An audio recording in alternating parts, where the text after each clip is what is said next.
sebutkan rindu nak kaitkan rindu kepada Allah tu, ya Allah sedangkan rindu kita kepada manusia pun kadang-kadang rasa macam tak terbatas, kan, apatah lagi kita nak lahirkan kecintaan dan rindunya kita kepada Allah Subhanahu Wa Taala, pertemuan yang bagaimana lagi yang kita nak, saya ni dah bermusafir dah hampir seminggu dah ni kan, jadi cakap dengan Siti, dah macam-macam rasa di badan ni kan, sebab dah lama tidak dah hampir seminggu kan, tak bersama ayah di rumah kan, insya-Allah.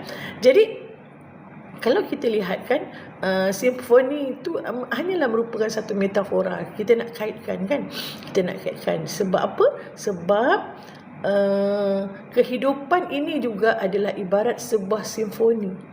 Kehidupan kita ni sebenarnya ibarat sebuah simfoni yang penuh dengan variasi